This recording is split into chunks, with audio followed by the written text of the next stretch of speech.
Ya, bismillahirrahmanirrahim. Assalamualaikum warahmatullahi wabarakatuh. Waalaikumsalam warahmatullahi wabarakatuh. Alhamdulillah, wassalatu wassalamu ala rasulillah wa ala alihi wa ashabihi wa mawalah amma ba'du. Rabbi israh li sadri wa yassir li amri wahlul 'uqdatam min lisani yafqahu qawli. Allahumma arinal haqqa haqqa warzuqna ittiba'ah wa arinal batila batila warzuqna ijtinabah. Alhamdulillah pada kesempatan kali ini kita bisa kembali melanjutkan materi kita ya.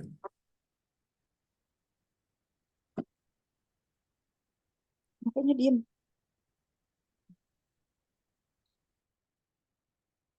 Pada kesempatan kali ini kita lanjut ya ke materi selanjutnya yaitu tentang taubat ya.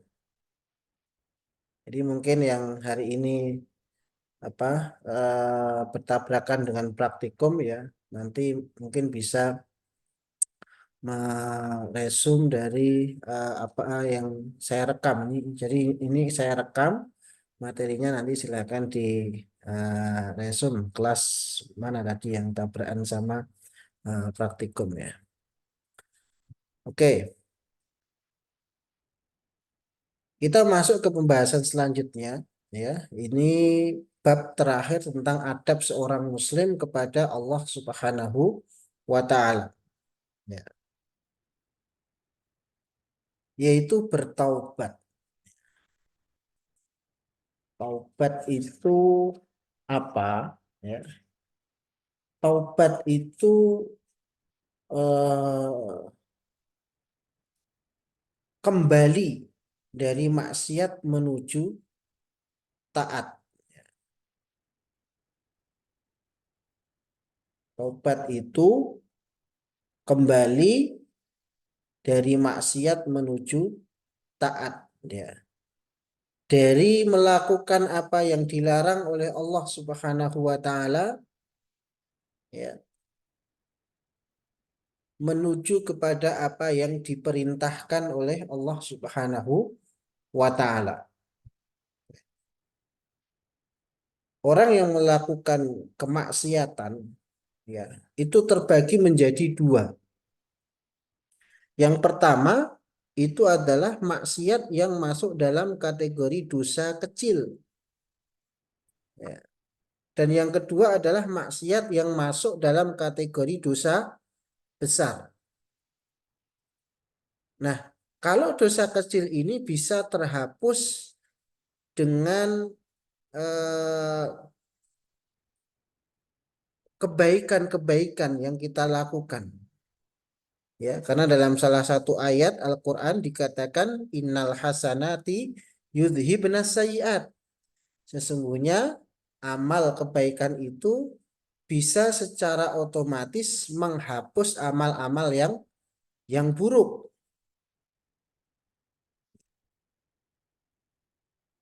Ini untuk dosa yang kecil. Tapi untuk dosa yang besar, ya, ini tidak cukup dengan berbuat baik. Ya, tidak cukup dengan berbuat baik. Tapi harus disertai dengan bertobat kepada Allah Subhanahu wa taala. Ya.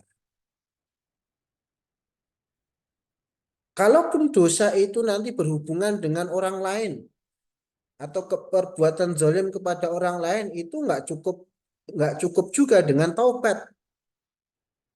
Selain dia harus bertobat, dia harus meminta maaf terhadap orang yang dizoliminya. Ya. Jadi taubat ini dilakukan manakala seseorang melakukan dosa-dosa besar. Bagaimana cara mencegah kita agar tidak melakukan dosa-dosa besar? Salah satunya adalah dengan mengetahui atau mengilmui apa saja dosa-dosa yang termasuk dosa besar atau perbuatan-perbuatan yang termasuk dosa besar. Ya. Para ulama sering menjelaskan, ya, di antara ciri-ciri dosa besar itu adalah dosa yang disertai dengan ancaman oleh Allah. Baik itu dengan neraka atau dengan azab ini, dengan azab itu, ya. Atau dosa yang disertai dengan laknat Allah dan Rasulnya, ya. Ya, Allah melaknat orang yang melakukan bla bla bla, ya. Atau Rasulullah SAW melarang orang yang melakukan bla bla bla misalnya. Nah, itu biasanya merupakan ciri daripada dosa dosa besar. Ya. Orang yang berbuat dosa besar maka dia harus cepat-cepat bertobat kepada Allah Subhanahu wa taala sebelum terlambat. Ya. Kalau ada orang berbuat dosa, dia belum sempat taubat dan dia mati dalam keadaan belum bertaubat, ya, maka dosanya itu nanti akan diselesaikan di akhirat. Berbeda ketika orang melakukan dosa besar kemudian dia bertobat kepada Allah, ya, dengan taubatan nasuha, taubat yang sungguh-sungguh dan diterima oleh Allah Subhanahu wa taala taubatnya, maka di akhirat dia sudah terlepas dari hukuman atas dosa besar yang dia perbuat. Itu taubat, ya. Kemudian di situ dijelaskan mengenai dimensi, ya. Sebelum masuk ke masalah dimensi taubat, ya,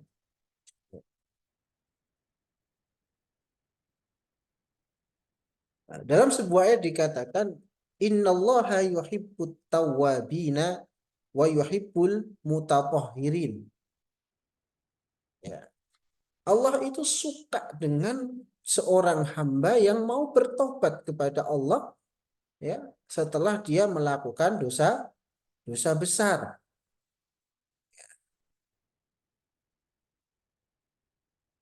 Tapi enggak kemudian tobat maksiat, tobat maksiat, tobat maksiat, itu enggak. Ini tobat yang betul-betul diikuti dengan memperbaiki diri untuk tidak mengulanginya lagi. Bahkan dalam salah satu ayat dikatakan wa tubu ilallahi jami'an ayyuhal mu'minuna la'allakum tuflihun. Dan bertobatlah kamu sekalian kepada Allah, hai orang-orang yang beriman, supaya kamu beruntung.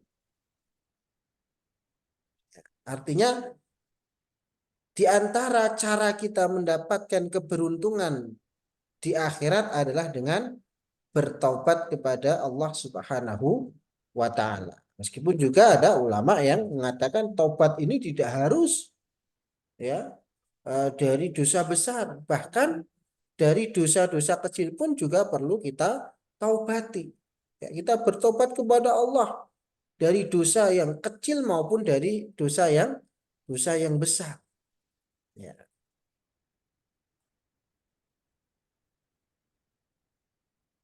Dosa itu apa? Dosa itu adalah sesuatu yang melanggar syariat Islam. Suatu perbuatan atau semua perbuatan yang melanggar ketentuan syariat Islam, baik itu dalam bentuk meninggalkan kewajiban, ya, atau melanggar larangan, ya, meninggalkan kewajiban sholat, ya, atau dia melakukan larangan Allah, ya, semacam berzina, membunuh, berbuat zalim, ya. Nah, itu Nabi Shallallahu Alaihi Wasallam memberikan kepada kita keteladanan mengenai masalah taubat itu. Dalam sebuah riwayat dikatakan bahwasanya Nabi Shallallahu Alaihi Wasallam itu dalam sehari beliau tidak kurang beristighfar, ya, meminta ampun dan bertobat kepada Allah itu tidak kurang dari 100 kali. Itu Nabi Shallallahu Alaihi Wasallam. Ya, ini membaca astagfirullah wa atubu ilaihi, astagfirullah, ya. Aku mohon ampun kepada Allah dan aku bertobat kepada Allah dari dosa-dosaku. Itu dilakukan, diucapkan oleh Nabi SAW, ya, tidak kurang dari 100 kali dalam sehari. Padahal Nabi SAW ini adalah seorang yang maksum, yang dijaga oleh Allah dari berbuat dosa. Tapi istighfarnya dan bertobatnya Nabi SAW itu dalam sehari tidak kurang dari 100 kali. Nah, kita yang tidak ada jaminan nih, kita yang nggak ada jaminan terhindar dari dosa dan sebagainya, harusnya lebih banyak. Ini bisa jadi bahan untuk muhasabah atau renungan kita. Kalau Nabi SAW saja, ya, yang tidak berbuat dosa, dijaga oleh Allah dari perbuatan dosa saja, ya, beristighfar dan bertobat kepada Allah tidak kurang dari 100 kali dalam sehari, bagaimana dengan kita, ya, yang sering lalai, sering melakukan dosa ini, dosa itu, bahkan tidak sedikit dari dosa-dosa yang kita lakukan itu tidak kita sadari. Ya, mungkin kalau kita mau membandingkan antara dosa yang kita sadari dengan yang tidak kita sadari yang kita lakukan, mungkin bisa jadi lebih banyak dosa-dosa yang tidak kita sadari kita lakukan. Nah, maka di antara cara, ya, agar supaya kita mendapatkan ampunan Allah adalah memperbanyak istighfar dan bertobat kepada Allah. Ya, tidak hanya banyak beristighfar, tapi juga betul-betul menjaga diri kita sekuat tenaga untuk tidak melakukan hal-hal yang dilarang atau tidak meninggalkan perintah-perintah yang diwajibkan oleh Allah Subhanahu wa taala. Seperti meninggalkan sholat. Itu kan kewajiban, sholat 5 waktu. Ya, orang yang dengan sengaja meninggalkan sholat wajib itu bisa termasuk dalam kategori dosa besar.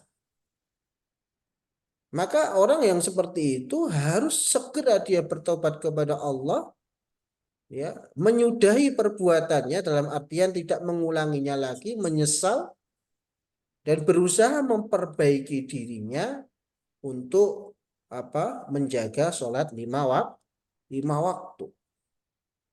Karena berapa banyak para pemuda sekarang itu baik di usia SMP yang biasanya sudah mulai balik di SMP, SMA atau kuliahan, ya, itu yang dengan ringannya dia meninggalkan sholat, padahal itu termasuk dosa besar.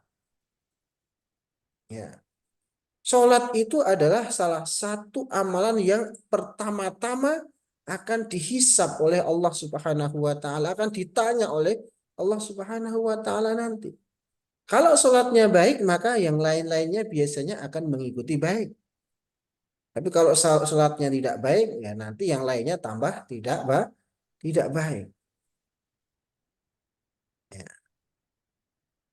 Maka jaga diri kita untuk tidak melakukan hal-hal yang dilarang oleh Allah dan juga tidak meninggalkan hal-hal yang diwajibkan oleh Allah Subhanahu wa taala karena itu merupakan dosa besar. Ya.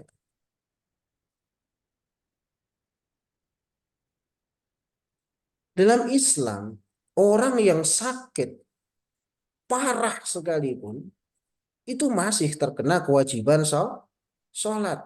Ya. Orang sakit parah sampai nggak bisa gerak, itu masih terkena kewajiban sholat 5 waktu. Ternyata banyak orang yang dikasih oleh Allah Subhanahu wa taala kesehatan, kekuatan, ya, tapi malah justru tidak dimanfaatkan untuk melakukan apa yang diwajibkan oleh Allah Subhanahu wa taala. Ya. Bahkan saya pernah lihat ada orang cacat, ya. Kalau jalan itu harus dia pakai tangannya itu, ya.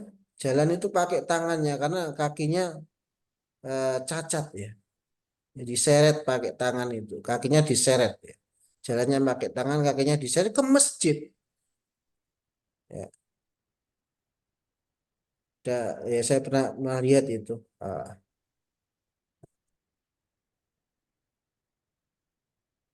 Ada juga yang ya kakinya jalannya pakai alat bantu, tapi dia ke masjid. Ya.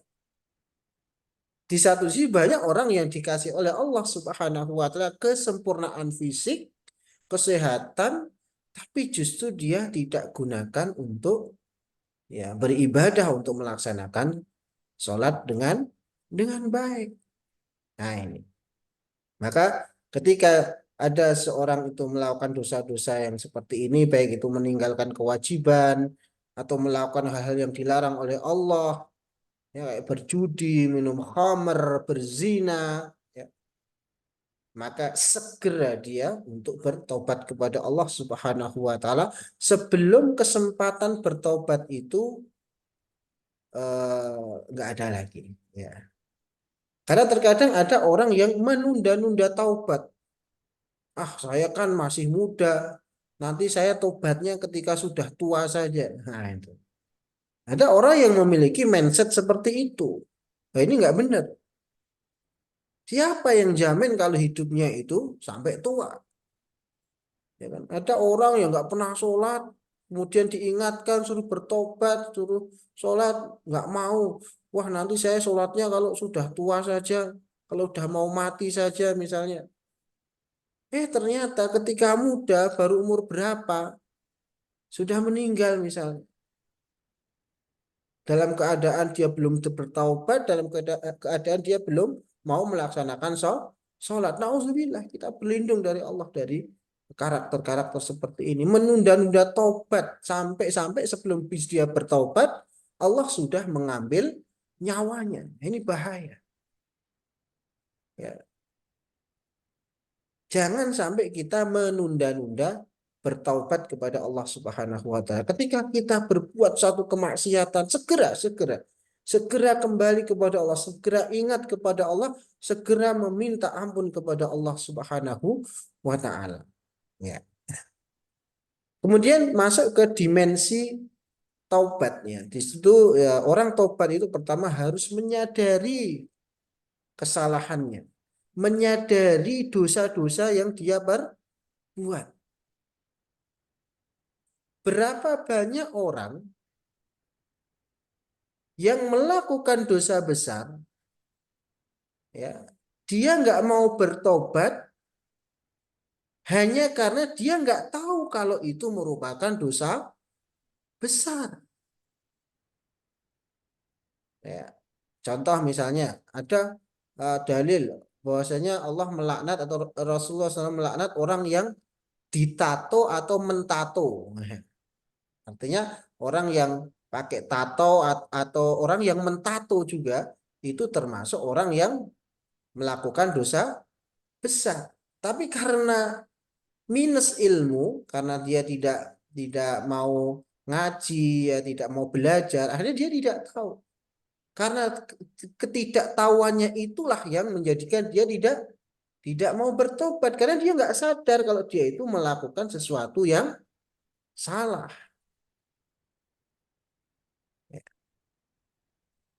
Makanya penting, di antara pentingnya kita belajar itu kita bisa mengetahui mana yang merupakan suatu perintah, mana yang merupakan larangan. Kemudian selanjutnya adalah menyesali kesalahan atau dosa-dosanya. Ya, menyadari dia itu berbuat dosa dan menyesali. Ya, dia menyesal. Ya, karena ada orang yang berbuat dosa itu dia nggak nyesel, malah dia bangga terhadap dosa-dosanya. Ya, ada orang minum khamr, dia bangga dengan khamrnya itu, bahkan sampai di di di foto, di share, ya, di share di Facebooknya, ya. Kalau dia itu, wah nih, saya berani minum khamr, saya habis minum khamr ini, ya, ya, jenisnya ini, harganya ini. maksiat tapi malah bangga dia melakukan dosa besar dan dia membanggakan dosa besar yang dia lakukan. Nah, ini susah ini orang-orang seperti ini susah diampuni dosanya. Ya. Berbuat dosa plus bangga dengan dosanya.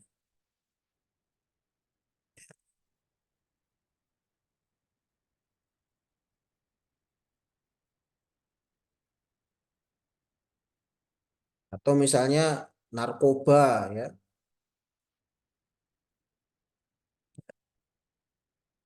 bangga dengan narkobanya, malah ngajak-ngajak orang lain. Nah, ini.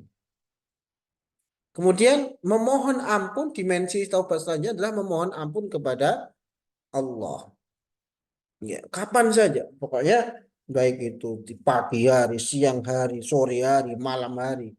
Begitu ada waktu-waktu untuk meminta ampun, beristighfar, meminta ampun kepada Allah. Ya Allah, ampuni kami telah berbuat ini itu ya, misalnya meninggalkan sholat, saya minum khamr, ya Allah, saya apa misalnya apa terjerumus kepada dosa zina, ya Allah, saya jangan tunda-tunda.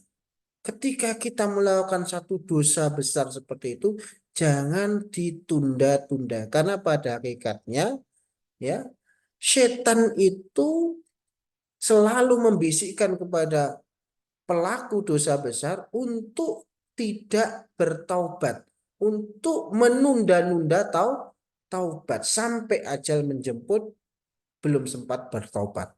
Itu biasanya juga ada pengaruh setan. Ya, jadi mohon ampun. Manfaatkan juga waktu-waktu mustajab ya. Waktu-waktu mustajab. Kemudian berjanji ya, dimensi taubat selanjutnya adalah berjanji tidak mengulanginya lagi ya. Berjanji tidak mengulangi perbuatan dosa besar itu. Jadi jangan sampai taubat misalnya dia melakukan satu kemaksiatan, bertobat, besoknya maksiat lagi, tobat lagi, maksiat lagi, tobat lagi. Ya, ini tobat yang tidak benar ini ya. Ya. Orang yang serius di dalam bertobat, maka dia selain menyesali perbuatannya, dia juga ada usaha ya untuk tidak mengulanginya lagi. Ya. Bukan malah, wah besok saya mengulangi lagi, toh juga masih bisa bertobat lagi ya itu. Kan ada juga orang yang berpikir seperti itu. Ya kalau ada kesempatan tobat, kalau enggak, nah, tidak ada jaminan seseorang itu bisa mendapatkan kesempatan untuk bertobat. Berapa banyak orang ya, berapa banyak orang yang dicabut nyawanya oleh Allah Subhanahu wa taala dalam keadaan maksiat. Ya, dalam keadaan maksiat di mana dia sudah punya planning nanti habis maksiat itu bertaubat. Tapi ya, ketika dia berbuat maksiat pada saat itu pula dia menghadap Allah Subhanahu wa taala. Kan ngeri. Ya, dia berbuat maksiat, kemudian dia berpikiran, wah nanti habis bermaksiat saya tak taubat. Ternyata ya justru Allah mencabut nyawanya ketika dia bermaksiat. Ya. Maka taubat yang benar adalah dia betul-betul berusaha semaksimal mungkin untuk tidak mengulanginya lagi. Ya. Kemudian selanjutnya adalah menutup kesalahan masa lalu dengan amal soleh. Jadi ketika sudah bertaubat kepada Allah, sudah bisa mengkondisikan diri untuk tidak mengulanginya lagi, ya. Langkah selanjutnya adalah menambal, ya, perbuatan-perbuatan maksiat yang dilakukan sebelumnya dengan perbuatan-perbuatan amal soleh. Ya. Jadi setelah kita bertaubat kepada Allah atas dosa-dosa yang kita lakukan, ya, kemudian selanjutnya adalah mengisi amalan-amalan yang diperintahkan oleh Allah Subhanahu wa taala. Amal-amal soleh yang diperintahkan oleh Allah Subhanahu wa taala. Ya, itu eh, cara kita bertobat kepada Allah Subhanahu wa taala. Ya. Di antara tanda diterima tobatnya Allah Subhanahu wa taala adalah dimudahkannya dia untuk beramal soleh setelahnya. Ya, ini juga merupakan kaidah ya. Ya, sering para ulama menjelaskan di antara tanda diterimanya amal seseorang, diterimanya tobatnya seseorang, manakala seorang tersebut diringankan atau dimudahkan untuk berbuat amal soleh, berbuat ketaatan setelahnya. Jadi ketika kita pernah di masa yang kelam ya, hidup penuh dengan kemaksiatan, sudahilah. Sudahi dengan taubat kepada Allah ya, tobat yang serius ya, betul-betul menyesali perbuatannya, betul-betul berusaha untuk tidak mengulanginya dan berusaha untuk memperbaiki diri yang mana setelah itu diisi dengan amal-amal soleh ya. Tidak ada istilah terlambat untuk bertobat ya, tidak ada kata terlambat untuk bertobat kepada Allah Subhanahu wa taala selama Allah masih memberikan kita kesempatan hidup di dunia ini ya. Kemudian kita merasa oh saya punya banyak dosa ini, punya banyak dosa itu, segera ya perbanyak istighfar, perbanyak minta ampun kepada Allah Subhanahu wa taala ya. Jadi itu poin-poin penting dari dimensi taubat ya, atau tata cara kita bertobat kepada Allah Subhanahu wa taala ya. Dalam dalam fikih pun ya, dalam fikih itu ada juga sholat taubat ya.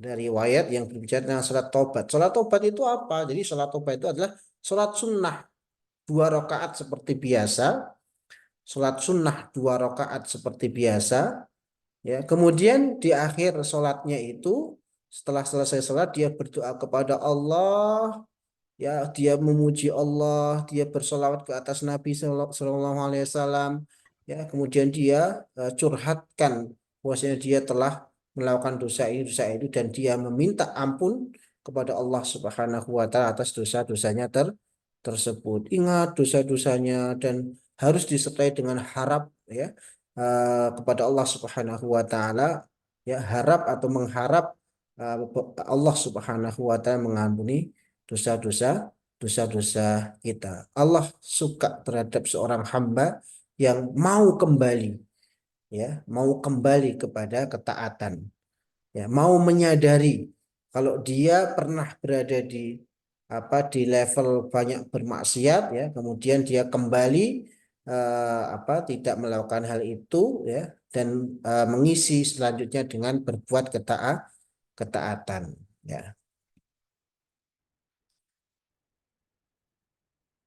Itu tentang taubat ya. Saya kira kalian pernah dengar ya, ada kisah orang yang membunuh 99 orang, kemudian pengen bertaubat, malah kemudian orang yang dicurhatin itu ya, ada seorang tokoh ya, dicurhatin gimana cara taubat, ternyata dia sudah bunuh 99 orang ya. Akhirnya tokoh itu bilang wah itu nggak bisa, itu udah kelewatan itu, malah dibunuh sekalian, bunuh 100 orang ya, bunuh 100 orang. Dan akhirnya uh, meskipun sudah membunuh 100 orang ya, orang yang pembunuh tadi tetap ada keinginan untuk bertaubat, dan akhirnya ada orang yang mengarahkan dia untuk untuk bertobat kepada Allah ya, karena seberapa banyak dosa yang dilakukan oleh seseorang itu, maka ampunan Allah itu sangat terbuka luas ya. Dan akhirnya orang yang membunuh 100 itu mendapatkan rahmat dari Allah Subhanahu wa taala, padahal baru niat ya, niat bertobat, niat berhenti dari perbuatan maksiatnya ya, ketika berjalan ke satu desa ya, di sana dia mau berbuat baik, memperbaiki diri, ternyata Allah mencabut nyawanya dan Allah memberikan rahmat dan ampunan kepada orang tersebut. Intinya, seberapapun besar dosa yang dilakukan oleh seorang hamba, maka pintu taubat ya atau kasih sayang Allah itu jauh lebih besar ya bagi orang-orang yang mau kembali kepada Allah Subhanahu wa taala, dan Allah tidak suka orang-orang yang sombong, orang-orang yang berbuat maksiat dan tidak mau kembali kepada Allah, tidak mau kembali kepada ketaatan, maka ini namanya sombong dan Allah nggak suka ya, Allah benci terhadap orang-orang yang menyombongkan dirinya ya. Ya, mungkin itu poin-poin inti dari apa materi tentang taubat ya. Semoga kita diberikan oleh Allah Subhanahu wa taala keringanan ya untuk bisa bertobat atas dosa-dosa yang pernah kita lakukan ya. Plus kita juga minta kepada Allah Subhanahu wa taala terus ya dalam doa kita ya. Terus kita minta agar diberi kekuatan untuk bisa istiqomah di dalam ketaatan, istiqomah untuk tidak melakukan hal-hal yang dilarang oleh Allah Subhanahu wa taala ya. Karena hati seseorang itu ya kadang naik, kadang turun ya. Ketika turun ya kadang suka untuk berbuat maksiat ini, maksiat itu. Ketika naik ya maka sering orang berbuat ketaatan ini, ketaatan itu. Maka kita minta kepada Allah agar iman kita, hati kita itu betul-betul selalu berada dalam ketaatan. Ada satu doa yang sering yang diajarkan oleh Nabi Shallallahu Alaihi Wasallam agar supaya hati kita ini diteguhkan oleh Allah, dikuatkan oleh Allah untuk bisa istiqomah terus dalam ketaatan.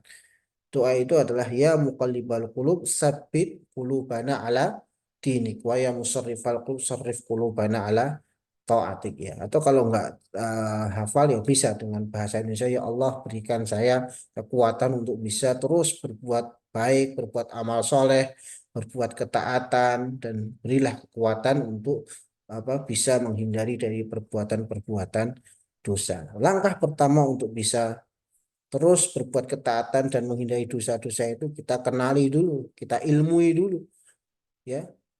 Perintah Allah itu apa saja, larangan Allah itu apa saja. Ketika orang itu sudah mengilmui mana yang diperintahkan oleh Allah, mana yang dilarang oleh Allah, maka selanjutnya adalah dia berusaha untuk melakukan apa yang diperintahkan dan berusaha untuk menjauhi apa yang dilarangnya. Ya. Mungkin itu saja yang bisa saya sampaikan pada kesempatan kali ini. Silahkan kalau ada yang mau bertanya, silahkan open mic-nya. Ya. Kalau enggak nanti akan saya akhiri. Jangan lupa silahkan diresum materi yang saya sampaikan pada kesempatan kali ini. Bapak, saya mau bertanya. Ya, silahkan.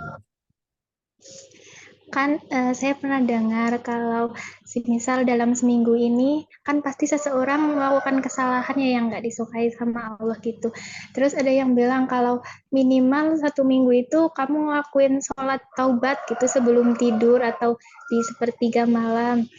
Itu maksudnya gimana ya Pak? Apa iya kayak gitu? Kan Ya. kita setelah taubat terus melakukan dosa lagi, terus taubat lagi. Emang apa namanya? Allah nggak gimana gitu. Iya, berarti itu tobat main-main. Memang ada riwayat tentang sholat taubat, tapi sholat taubat itu tidak harus dilakukan sepekan sekali ya. Eh, Habis itu nanti pekan selanjutnya dia dengan seenaknya sendiri berbuat dosa ini dosa itu dengan apa? Dengan planning ya nanti di akhir pekan saya akan sholat taubat biar dosanya hilang semua. Habis itu minggu depannya lagi apa? Dia dengan dia dengan ya enjoynya dia melakukan dosa ini dosa itu lagi dengan planning akhir pekan sholat taubat misalnya. Ini namanya taubat yang nggak benar ya. Makanya dalam dimensi taubat di situ kan berjanji tidak mengulangi atau menyesali, ya. Jadi dia betul-betul menyadari kesalahan, menyesali kesalahan, disertai minta ampun kepada Allah dengan cara yang serius, minta ampun yang serius, dan berjanji tidak mengulanginya. Bukan malah justru memplanning setelah tobat, memplanning untuk melakukan dosa yang sama. Ini tobat yang nggak benar, tobat main-main. Ya. Dan sholat tobat itu tidak ada riwayatnya harus sepekan sekali atau enggak. Ya. Pokoknya kalau kita berbuat dosa, kemudian kita menyadari kita telah berbuat sesuatu yang dilarang oleh Allah, ya sudah. Ya, bisa langsung melakukan sholat taubat atau memperbanyak istighfar, atau juga tidak harus sholat taubat. Ya, dia lakukan sholat 5 waktu, ya di akhir sholat 5 waktu dia berdoa kepada Allah, ya. Dia meminta ampun kepada Allah dengan mengingat-ingat dosa yang dia lakukan sebelumnya, itu juga nggak ada masalah. Nggak harus dengan sholat taubat. Taubat itu, bertobat kepada Allah itu tidak harus didahului dengan sholat 2 rakaat dan sebagainya, nggak harus. Ketika misalnya dia melakukan sholat dia melakukan habis minum khamar misalnya, atau habis berzina, kemudian ya sudah, dia ketika dia ingat Allah, ya sudah, pada saat itu dia ya ambil air wudhu saja, terus misalnya sholat yang sholat 5 waktu yang belum dikerjakan pada waktu itu, sholat 5 waktu misalnya sholat zuhur atau sholat asar, habis itu dia ya minta ampun kepada Allah atas dosa yang dia lakukan ketika itu. Jadi tobat itu jangan nunggu seminggu sekali, atau apalah di planning nanti tobatnya besok aja lah, kalau saya sudah ini, biar saya jamak, saya gabung dengan dosa-dosa saya yang hari ini, ya nggak bisa. Ya pokoknya begitu kita melakukan kesalahan dan kesalahan itu termasuk dosa besar, ya segera bertobat. Bahkan dosa kecil pun nggak ada masalah, kita meminta ampun, bertobat kepada Allah dari dosa-dosa kecil maupun dosa besar yang kita kita lakukan. Ya intinya, ya semakin banyak kita bertobat kepada Allah dari kesalahan-kesalahan atau dosa-dosa baik yang kita sadari ataupun yang tidak kita sadari, maka kita akan semakin dicintai oleh Allah, dan orang yang dicintai oleh Allah itu akan dibimbing hidupnya, ya, diarahkan hidupnya, dimudahkan hidupnya untuk selalu berbuat ketaatan dan menjauhi apa yang dilarangnya. Wallahu a'lam bishawab. Ada lagi? Terima kasih, Pak. Ya.